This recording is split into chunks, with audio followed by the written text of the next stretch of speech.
Saudaraku sekalian, saya pernah dengar satu cerita, itu bikin saya sampai kebelalak bener.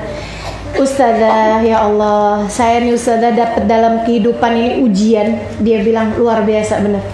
Anak laki-laki saya Ustazah meninggal dunia di usia 20-an tahun. Saat dia lagi baru habis sekolah pilot, teman-teman sekalian. Udah selesai sekolah pilot kemudian meninggal dunia. Saya bilang, "Oh, lagi nerbangin pesawat." "Enggak, Ustazah." Enggak lagi nerbangin pesawat. "Terus lagi apaan?" Saya bilang. Enggak ada sebab apa-apa. Meninggal gitu aja. Dia lagi liburan sama teman-temannya. "Oh, meninggal dia." "Enggak ada, Ustazah." Dia lagi liburan sama teman-temannya. Enggak terjadi apa-apa, lagi senang-senang. Sampai kemudian malam hari itu dia telepon saya. Saya sampai godain dia karena dia ceria banget gitu. Saya sampai tanya gitu sama dia, "Kamu kok seneng amat sih, Dek? Kalau lagi jalan sama teman-teman, kalau lagi jalan sama mama, sama papa kayaknya biasa-biasa aja." "Ma, saya seneng juga kok jalan sama mama, sama papa, tapi sama teman juga kan ada kesenangan lain gitu." Dia bilang dia udah pokoknya seneng banget lah gitu. Tanyain keadaan saya semuanya, minta oleh-oleh apa ini segala macam. Perginya ke Jogja, nggak jauh-jauh juga gitu ya. Abis gitu kemudian nggak lama dia terima telepon, tutup teleponnya. Dia bilang, "Ustazah, besok paginya subuh-subuh," dia bilang, "saya dapat telepon dikasih kabar kalau anak saya meninggal." Saya Ustazah yang namanya bingung, nggak ngerti gitu, kenapa meninggalnya gitu. Dia bilang nggak ada, lagi ngobrol-ngobrol sama teman-teman. Abis itu dia kemudian, "Yuk kita tidur." Dia naik ke atas tempat tidur, pagi-pagi dia nggak bangun. Dia bilang, "Saya kemudian nanya sama dokter, kenapa dok? Apa ada penyakit yang kita nggak tahu ini apa segala macam?"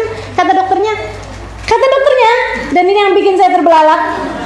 Kata dokternya, teman-teman saya sekalian, "Bu, ini yang namanya mati mendadak." Dan ini lebih bikin saya terbelalak lagi nih. Dia bilang kayak gini, 1% dari penduduk muka bumi ini, dia bilang punya genetik mati mendadak.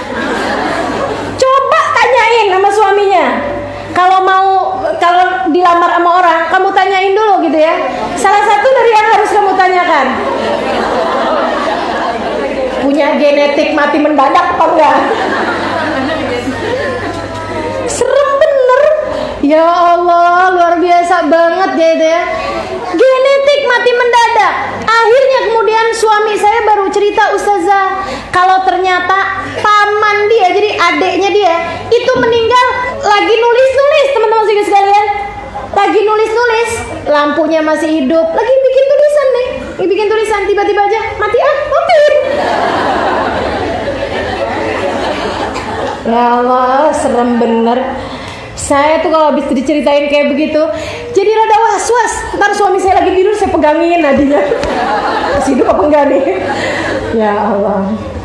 Jadi teman-teman sekalian, kematian ada yang pakai sebab, ada yang nggak pakai sebab. Allah kalau mau matiin, apa susahnya? Semua dari kita adalah milik Allah Subhanahu wa taala. Nah itu yang namanya roh kita ini. Dan ketika meninggal dunia, itu nggak terjadi apa-apa sebenarnya kecuali rohnya dipisah sama jasad. Jadi tinggal diambil